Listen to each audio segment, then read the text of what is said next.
Assalamualaikum warahmatullahi wabarakatuh.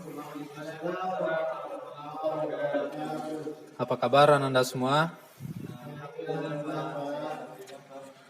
Bagus. Baiklah. Sebelum Alhamdulillah Rabbil Assalatu wassalamu ala asrafil anbiya wal mursalin wa ala alihi wa ashabihi rasulillahi ajma'in. Puji dan syukur marilah kita ucapkan atas kehadiran Allah Subhanahu wa taala, karena kita berkat rahmat dan limpahan beliaulah kita dapat melangkahkan kaki dan mengayunkan tangan di kelas yang sama-sama kita rindui dan diridhoi oleh Allah ini. Selanjutnya tidak lupa pula salawat beserta salam kita kirimkan kepada Nabi Yuna Muhammad sallallahu alaihi wasallam. Baiklah, sebelum kita memulai pembelajaran pada saat ini, Bapak akan mengambil absensi atau presensi kehadiran Anda semua. Yang pertama, kepada Asril Yaakob. Alhamdulillah. Selanjutnya, Afdal Hamdani. Alhamdulillah. Selanjutnya, Kiki Satria. Selanjutnya, Joni. Baiklah, mungkin sudah banyak yang hadir, mungkin teman Anda ada sedikit kendala yang tidak bisa menghadiri pembelajaran kita pada saat ini. Pembacaan ayat suci Al-Quran yang akan dipimpin oleh saudara Asril Yaakob. Asril Yaakob, silakan.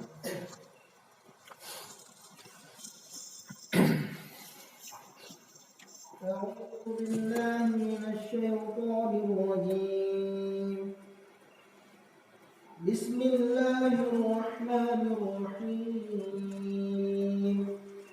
Wa idh qala rabbuka lil malaikati inni ja'ilun fil ardi khalifah qalu ataj'alu fiha man yufsidu fiha wa yasfiku ad-dima' wa nahnu nusabbihu bihamdika wa nuqaddisu lak qala inni a'lamu ma la ta'lamun wa 'allama adama al-asma'a kullaha thumma 'aradahum 'ala al-mala'ikati فقال أنبئوني بأسماء هؤلاء إن كنتم صادقين صدق الله العظيم. Sadaqallahul azim. Baiklah, setelah dibacakan ayat suci Al-Quran tadi, alangkah baiknya kita membacakan doa untuk memulai pembelajaran kita. Kepada Afdal Hamdani untuk membaca doa, disilakan. Bismillahirrahmanirrahim. Raditu billahi rabbah wa bil islami dina wa bi Muhammadin nabiyyan wa rasula. Rabbi zidni ilman warzuqni fahma. Amin. Baiklah, dengan berakhirnya doa tadi dan memulai pada pembelajaran kita ini, alangkah diridhoi oleh Allah. Semoga pembelajaran kita ini diridhoi oleh Allah dan diberkati oleh Allah hendaknya. Amin amin ya rabbal alamin. Baiklah, selanjutnya kita kaitkan dengan materi kita saat ini, yaitu kita akan membahas materi tentang berperilaku jujur. Yaitu jujur dalam kehidupan itu adalah melegakan, karena bersikap jujur itu adalah pilihan. Jadi Ananda semua dalam menjalani kehidupan, Ananda harus bersikap jujur supaya Allah cinta dan ridho kepada Ananda semua, dan Ananda termotivasi dan semangat dalam menghadapi cobaan dan menghadapi ujian-ujian yang Ananda lalui dalam permasalahan kehidupan. Baiklah, sebelum Bapak memulai materi pada hari ini, pada minggu kemarin kita sudah membahas tentang keimanan. Bapak sedikit memberikan atau mereview materi yang Bapak sampaikan pada minggu kemarin, apakah Ananda semua masih ingat apa itu iman? Oh baiklah, mungkin Bapak sedikit memberikan gambaran. Iman itu adalah berdasarkan definisi, iman adalah meyakini dengan hati, mengucapkan dengan lidah, dan melakukannya dengan perbuatan. Jadi itulah definisi iman yang sebenarnya. Jadi Ananda semua, di dalam hati Ananda semua pasti ada iman, karena Ananda dapat menempuh pendidikan sampai pada saat ini itu berdasarkan iman. Jika Ananda tidak ada iman, maka ilmu yang Ananda sampaikan itu tidak ada bermanfaat. Baiklah, Ananda semua. Selanjutnya kita masuk kepada pembelajaran kita pada hari ini, yaitu kita membahas tentang akhlak terpuji, jujur, dan integritasnya dengan psikologi. Di dalam pembelajaran kita berperilaku jujur, ada 4 poin yang perlu dibahas dan disampaikan oleh Bapak. Yang pertama kita akan membahas tentang makna jujur dalam pandangan Islam. Selanjutnya dalil dan ayat Al-Quran yang menyangkut tentang berperilaku jujur dan berperilaku terpuji. Selanjutnya itu manfaat berperilaku jujur dan jujur kaitannya dengan psikologi peserta didik atau Ananda semua. Yang pertama, kita akan membahas tentang makna jujur dalam pandangan Islam. Jujur dalam Kamus Besar Bahasa Indonesia yaitu berasal dari kata jujur. Dalam Kamus Besar Indonesia yaitu berarti tidak bohong, tidak curang, dan tidak khianat.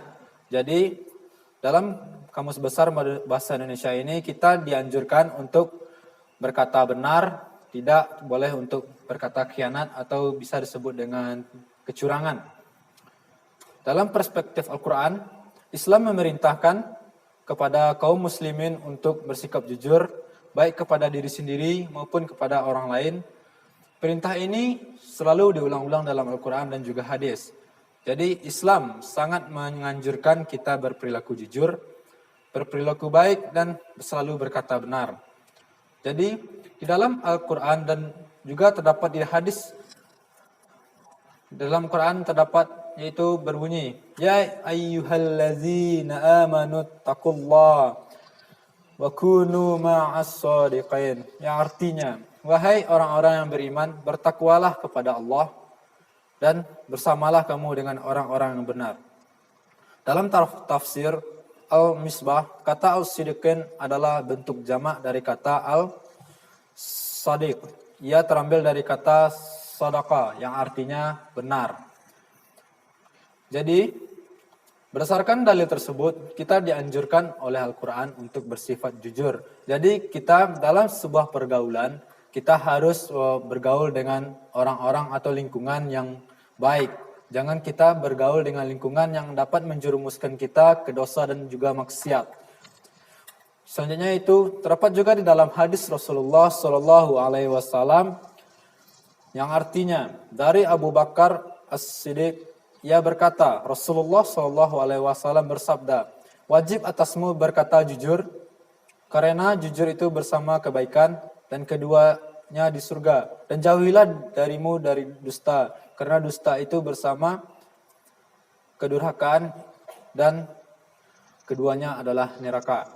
Kita dalam hadis tersebut terdapat kata yaitu bil sadaqah yang artinya jujur, dan juga terdapat kata kaziba, yaitu sama dengan kizib, yaitu artinya dusta.